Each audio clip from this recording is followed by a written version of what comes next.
ಹೋಗಿ ಹೇಳ್ಬೇಕಾಗತ್ತೆ. ಯಾವುದೇ ಒಬ್ಬ ನೋಡಿ ಮುನ್ರಾಜ್ ಹೇಳ್ತಾ ಇದ್ರು ನಮ್ಮ ಮೇಲೆ ಗಲಾಟೆ ಮಾಡಿದ್ರೆ ನಾವು ಭೂಮಿ ಅವ್ರದಲ್ಲ ಇವ್ರದಲ್ಲ ಸರ್ಕಾರಿ ಭೂಮಿಗೆ ಅವ್ರ ಮನೆಗೆ ಹೋಗೋ ದಾರಿನೇ ಅಡ್ಡ ಹಾಕ್ಬಿಟ್ಟು ಬೇಲಿ ಕಟ್ಬಿಟ್ಟು ಅದನ್ನೆಲ್ಲ ಓಡಾಡಬೇಕು. ಇಷ್ಟು ದಿನ ನೂರಾರು ವರ್ಷದಿಂದ ಓಡಾಡ್ಕೊಂಡು ಬರ್ತಾ ಇದ್ದ ಜಾಗದಲ್ಲಿ ಬೇಲಿ ಹಾಕ್ಬಿಟ್ರೆ ಓಡಾಡೋದು ಹೆಂಗೆ? ಇವಾಗ ಅವ್ರ ಮನೆಗೆ ಹೋಗೋದು ಹೆಂಗೆ? ಹಾಗಾದ್ರೆ ದಲಿತರು ಆ ರೋಡಲ್ಲಿ ಹೋಗ್ಬಿಟ್ಟು ಮೈಲಿಗೆ ಹಾಕ್ಬಿಡ್ತದೆ ಅವ್ರಿಗೆ. ಈಗ ಅವ್ರು ಹೊಡಿತಾರೆ, ವಿಡಿಯೋ ಕ್ಯಾಸೆಟ್ ಸಮೇತ ತಂದು ಕೊಡ್ತಾರೆ. ಸಿಡಿಗಳೆಲ್ಲ ಐತೆ ಅವ್ರು ಮಾಡಿರೋದು, ಹೊಡೆದಿರೋದು, ಗಲಾಟೆ ಮಾಡಿರೋದು ಅವ್ರು ಕೊಟ್ಟರು. ಮತ್ತೆ ಯಾರೋ ಒಬ್ಬರು ರಾಜಕೀಯ ವ್ಯಕ್ತಿ ಹೇಳ್ತಾರೆ ಅಂದ್ರೆ ಆ ಯಾಕೆ ಬೆಲೆ ಇದ್ರೆ ಆಗ್ಬಿಟ್ರೆ ಮತ್ತೆ ನಮ್ಮ ದಲಿತರು ಯಾಕೆ ಇರ್ಬೇಕು ಈ ತಾಲೂಕಲ್ಲಿ? ಒಂದು ಕೆಲಸ ಮಾಡಿ, ಒಂದೊಂದು ಹೋಗ್ಲಿ ಒಂದೊಂದು ಜಾತಿಗೆ ಬಿಟ್ಕೊಟ್ಬಿಡ್ರಿ. ನೀವೇ ಹಿಂಗೆ ಇಳಿಸ್ಬಿಟ್ಟು ನಿಮ್ಮ ಜಾತಿಯವ್ರು ಆ ಕಡೆ ಹೋಗ್ಬೇಡಮ್ಮ, ಈ ಕಡೆ ಹೋಗ್ಬೇಡ್ರಿ, ನೀವು ಒಂದೇ ಕಡೆ ಇದ್ರಿ, ಗೊಂದಲ ಬೇಡ ಅಂತ ಹೇಳ್ಬಿಡಿ. ನಾವು ತಾಲೂಕು ಬಿಟ್ಟು ಒಂದು ತಾಲೂಕು ಹೋಗೋದಿಲ್ಲ. ಪಾಕಿಸ್ತಾನ ಆವಾಗ ಮಾಡಿದ್ರೆ ಇವಾಗ ನಮ್ಮ ಮನೆಗಳಲ್ಲಿ 2-3 ಭಾಗ ಮಾಡಾಕ್ಬಿಡ್ರಿ. ಈಗ ನಾವು ಕಂಪ್ಲೇಂಟ್ ಕೊಟ್ರೆ ನಮ್ಮ ಕಂಪ್ಲೇಂಟಿಗೆ ಬೆಲೆ ಇಲ್ಲ ಅಂದ್ರೆ ಮತ್ತೆ ಸ್ಟೇಷನ್ಗೆ ಏನ್ ಬೇಕು ನಮಗೆ? ಒಂದು ಅಟ್ರಾಸಿಟಿ ಕಂಪ್ಲೇಂಟ್, ಈಗ ಜಮೀನು ಕಿತ್ಕೊಂಡಿದ್ದಾರೆ, ನಾನೇ ಕೊಟ್ಟಿದ್ದೀನಿ, ಸುಮಾರು ಕಂಪ್ಲೇಂಟ್ ಇದೆ. ಒಂದೇ ಒಂದು ಜಮೀನಿಗೆ ಒಂದು ಕೇಸ್ಗೆ ಎಫ್ಐಆರ್ ಹಾಕಿದ್ದಾರೆ, ನೋಡಿಗೆ ಜಮೀನಿಗೆ ಯಾವುದೇ ಆಗಿಲ್ಲ. ಬಂದಿರೋರೆಲ್ಲ ಇದ್ದಾರೆ, ಬಂದು ಕಂಪ್ಲೇಂಟ್ ಕೊಟ್ಟು ಸುಮಾರು 3-4 ತಿಂಗಳು 1 ವರ್ಷ ಆಗಿದೆ ಸಾಕ್ರೆ. SP ಸಾಹೇಬ್ ಕೊಟ್ಟಿದ್ವಿ, DSP ಸಾಹೇಬ್ ಕೊಟ್ಟಿದ್ವಿ, SC ಎಲ್ಲ ಕಡೆ ಕಂಪ್ಲೇಂಟ್ ಕೊಟ್ಟಿದ್ವಿ. ಇದುವರೆಗೂ ಯಾವುದೇ ಕಂಪ್ಲೇಂಟ್ ಆಗ್ತಿಲ್ಲ. ಮೇಲಿನ ಜಾತಿಯವರು ಯಾರಾದರೂ ಒಂದು ಕಂಪ್ಲೇಂಟ್ ಕೊಟ್ಟು ಸಣ್ಣ ಕಂಪ್ಲೇಂಟ್ ಕೊಟ್ಟರೆ ಅದಾಗಲಿ ಕೂಡಲೇ ಎಫ್ಐಆರ್ ಆಗಿರುತ್ತೆ. ಹಾಗಾದ್ರೆ ಈ ನಮ್ಮ ಕಂಪ್ಲೇಂಟ್ ಬೆಲೆ ಇಲ್ವಾ? ಯಾಕೆ ಆ ರೀತಿ ಮಾಡ್ತಾ ಇದ್ದಾರೆ ಹೋರಾಟಗಾರರು? ಈಗ ನಮ್ಮ ಸ್ನೇಹಿತರು ಹೇಳ್ತಾ ಇದ್ರು, ಚಂದಾಪುರದಲ್ಲಿ ಹೋರಾಟ ಮಾಡಿದ್ರೆ ಅವ್ರು ಪರ್ಮಿಷನ್ ಕೊಡ್ತಾರೆ, ಆನೇಕಲ್ ಹೋರಾಟ ಮಾಡಿದ್ರೆ ಪರ್ಮಿಷನ್ ಕೊಡಲ್ಲ. ಹಾಗಾದ್ರೆ ದಲಿತರ ಬೆಲೆ ಇಲ್ಲ, ಹಾಗಾದ್ರೆ ದಲಿತರು ಹೋರಾಟಕ್ಕಿಲ್ಲ, ಅವ್ರ ಆಸ್ತಿ ಬಂದಂಗಿಲ್ಲ. ಇವತ್ತು ಯಾವುದೇ ರೀತಿಯಲ್ಲಿ ಅವ್ರಿಗೆ ಸಿಗ್ಬೇಕಾದ ಹಕ್ಕುಗಳು ಸಿಗಂಗಿಲ್ಲ. ಹೀಗಾಗಿ ನಮ್ಮ ಪರಿಸ್ಥಿತಿ ಈ ರೀತಿಯಾಗಿದೆ. ಇವತ್ತು ನಮ್ಮ ಅಡಿಷನಲ್ SP ಸಾಹೇಬ್ ಬಂದಿದ್ದಾರೆ, ಇದಕ್ಕೆಲ್ಲ ಉತ್ತರ ಕೊಡಬೇಕು. SSL ಬರ್ತೀವಿ, DRCA ಅವರು ಬರ್ತೀನಿ ಅಂತ ಹೇಳಿದ್ರೆ ಇದುವರೆಗೂ ಬಂದಿಲ್ಲ. ಅವ್ರಿಗೂ ಮಾಹಿತಿ ಕೊಡಬೇಕಾಗಿತ್ತು.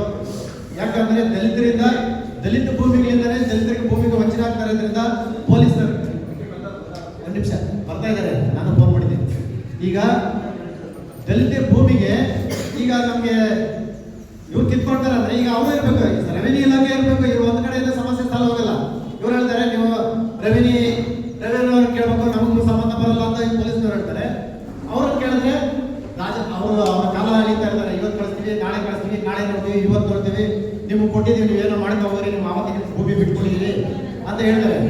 ಆ ಮಾತಲಿಂಗಪುರದಲ್ಲಿ ಒಬ್ಬರಿಗೆ ರವೀಂದ್ರ ಅವ್ರಿಗೆ ಮಾಜಿ ಸೈನಿಕರು ಅವ್ರಿಗೆ 4 ಎಕರೆ ಭೂಮಿ ಕೊಟ್ಟಿದ್ದಾರೆ. ಆ ಭೂಮಿನ ಯಾರು ಕಾಂಪೌಂಡ್ ಹಾಕೊಂಡವ್ರೆ ರೋಡಿಗಳಲ್ಲಿ ಸಿಡಿಗಳು ಕೊಟ್ಟಿದ್ದಾರೆ, ಎಲ್ಲ ಕೊಟ್ಟಿದ್ದಾರೆ, ಎತ್ಕೊಂಡ್ಬಂದ್ರೆ ರೆಕಾರ್ಡೆಲ್ಲ ತಗೊಂಡು ಕೊಟ್ಟಿದ್ದೀವಿ. ಆ ಭೂಮಿ ಕಿತ್ಕೊಂಡಿದ್ದಾರೆ. ಅದೇ ಮಾಜಿ ಸೈನಿಕರಿಗೆ ಬಿಟ್ಟಿಲ್ಲ ಅಂದ್ರೆ, ಅಂತವ್ರಿಗೆ ಕೊಟ್ಟಿಲ್ಲ ಅಂದ್ರೆ ಇನ್ನು ನಮ್ಮ ಬಡವರಿಗೆ ಬಿಡ್ತಾರೆ ಇವರು? ಯಾಕೆ ಈ ತಾಲೂಕಲ್ಲಿ ಇಡೀ ದಲಿತ ಸಮುದಾಯಕ್ಕೆ ರಕ್ಷಣೆ ಸಿಗ್ತಾ ಇಲ್ಲ, ಬೇರೆ ಜಾತಿಯವರಿಗೆ ಇವತ್ತು ರಕ್ಷಣೆ ಕೊಡ್ತಾರೆ. ಯಾಕೆ ಕೊಡ್ತಾ ಇದ್ದಾರೆ? ರಾಜಕೀಯ ಯಾರಿಗಾದ್ರೆ ನಿಮ್ಗೆ ಒತ್ತಡ ಇದೆಯಾ? ಇಲ್ಲ MLA ಅವ್ರದ್ದಿದೆಯಾ? ಇಲ್ಲ MP ಅವ್ರದ್ದಿದೆಯಾ? ಇಲ್ಲ ಕೃಷ್ಣ ಬೈರೇಗೌಡ ಅವರಿಗೆ ಕೊಟ್ಟಿದ್ದಾರೆ ಹೇಳಿದಾರ? ಇಲ್ಲ ಬೇರೆ ಯಾರಿದ್ದಾರೆ? ಇಲ್ಲ CM ಅವ್ರು ಹೇಳಿದಾರ ದಲಿತರಿಗೆ ಭೂಮಿ ಕೊಡಿಸ್ಕೊಡ್ರಿ, ಅವ್ರಿಗೆ ರಕ್ಷಣೆ ಕೊಡ್ಕೊಡ್ರಿ, ದಲಿತರ ಭೂಮಿಯೆಲ್ಲ ಕಿತ್ಕೊಡ್ರಿ ಅಂತ ಏನಾದ್ರು ನಿಮ್ಗೆ ಮಾಹಿತಿ ಇದೆಯಾ? ಯಾಕೆ ಈ ತರ ಮಾಡ್ತಾ ಇದ್ದಾರೆ? ದಲಿತರ ಭೂಮಿಗಳೆಲ್ಲ ಕಿತ್ಕೊಂತಾರೆ. ಕೆಲವು ಮಾಹಿತಿಗಳು ನಮಗೆ ಈಗ ಪೊಲೀಸ್ ವಿರುದ್ಧ ನಾವು ಮಾತಾಡಕ್ಕೆ ಇಷ್ಟಪಡೋದಿಲ್ಲ. ಮಾಡಿದ್ರೆ ತಪ್ಪಾಗುತ್ತೆ, ನಿಮ್ಗೆ ಸಾಕ್ಷಿಗಳಿದೆಯಾ, ಆಧಾರಗಳಿದೆಯಾ ಅಂತ ಸಾರ್ವಜನಿಕವಾಗಿ ಮಾತಾಡ್ತಾರೆ. ಪೊಲೀಸ್ ಇಲಾಖೆಯವರು ಹೋಗಿ ಡೆವಲಪರ್ ಹತ್ರ ಅವ್ರ ಆಫೀಸ್ಗಳಲ್ಲಿ ಇರ್ತಾರೆ, ಅವ್ರ ಮನೆ ಹತ್ರ ಹೋಗ್ತಾರೆ ಅಂತ ಹೇಳ್ತಾರೆ. ಈಗ ನಾವು ಕಂಪ್ಲೇಂಟ್ ಕೊಡೋದು ಇಲ್ಲಿ, ಅಲ್ಲಿ ಹೋಗಿ ಅಲ್ಲಿ ಇರ್ತಾರೆ ಅಂತ ಹೇಳಿದ್ರೆ ನಾವು ಏನು ಅನ್ಕೋಬೇಕು? ಪೊಲೀಸ್ ಇಲಾಖೆ ಮೇಲೆ ಯಾವ ತರ ನಂಬಿಕೆ ಇಟ್ಕೋಬೇಕು ನಾವು? ಪೊಲೀಸ್ ಇಲಾಖೆ ಅಂದ್ರೆ ಇವಾಗ ಹಾಸ್ಪಿಟ್ಲು ಪೊಲೀಸ್ ಅವ್ರನ್ನ ನಂಬಿದ್ರೆ ನಮ್ಗೆ ನ್ಯಾಯ ಕೊಡ್ತಾರೆ, ನಮ್ ದೇವ್ರಿದ್ದ ಅಂತ ಹೇಳಿ ದೇವ್ರಿದ್ದ ಹಾಗೆ ಅಂತ ಹೇಳ್ಬಿಟ್ಟು ಅವರು ಸ್ಟೇಷನ್ ಬರ್ತಾರೆ, ಹಾಸ್ಪಿಟ್ಲ್ಗೆ ಹೋಗ್ತಾರೆ.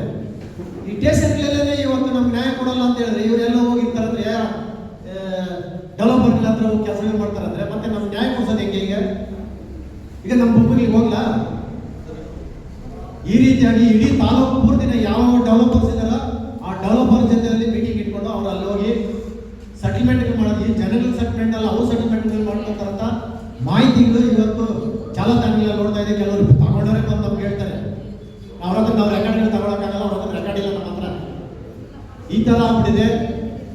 ಹಾಗಾಗಿ ನಾನು ಹೆಚ್ಚಿಗೆ ಮಾತಾಡೋದಕ್ಕಿಂತ ನಮ್ಮ ನ್ಯಾಯ ನೀವೇ ಕೊಡಿಸ್ಬಿಟ್ರೆ ತುಂಬಾ ಒಳ್ಳೆಯದು.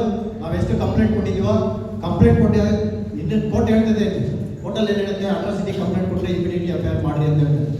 6 ತಿಂಗಳಾದ್ರೂ ಮಾಡಲ್ಲ, ವರ್ಷ ಆದ್ರೂ ಮಾಡೋದಿಲ್ಲ. ಈಗ ನಾವು ಕಂಪ್ಲೇಂಟ್ ಮಾಡೋದು ಬೇಡ ಅಂತ ಹೇಳಾಗಿದೆ, ಬೋರ್ಡ್ ಹಾಕ್ಬಿಟ್ಟು ಸ್ಟೇಷನ್ಗಳಲ್ಲಿ ಯಾವ ಸ್ಟೇಷನಲ್ಲಿ ಅಟ್ರಾಸಿಟಿ ಅವರು ನಮ್ಗೆ ಕೊಡಲೇಬೇಡ್ರಿ ಅಂತ ಹೇಳ್ಬಿಟ್ಟು ನಾವು ಸ್ಟೇಷನ್ಗೆ ಬರೋದಿಲ್ಲ, ಕೊಂಡೋ ಕಚೇರಿ ನಾವು ಏನು ಮಾಡ್ಕೊತೀವಿ. ನಮಗೆ ತುಂಬ ನೋವಾಗ್ಬಿಟ್ಟಿದೆ. ನಾವು ಯಾರ ಮೇಲೆ ಹೇಳಿದ್ರು ಇವಾಗ ನಾವು ತಪ್ಪಾಗ್ಬಿಡುತ್ತೆ. ಯಾಕೆ ನಮ್ಮ ವಿಚಾರವಾಗಿ ಹಿಂಗೆ ಹೇಳ್ಬಿಟ್ರು ನೀವು? ನಮ್ಮ ಅನ್ಯಾಯ ನಿಮ್ಗೆ ಯಾಕೆ ಕಾಣಿಸ್ತಾ ಇಲ್ಲ?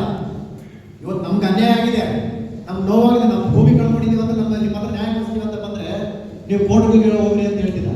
ಹಾಗಾಗ್ಬಿಟ್ಟು ನಮಗೆ ತುಂಬ ಹೇಳ್ಕೊಳಕ್ಕಾಗಲ್ಲ, ಅಷ್ಟು ದಲಿತರ ಪಾಡು ಇವಾಗ ಹಂಗಾಗಿದೆ.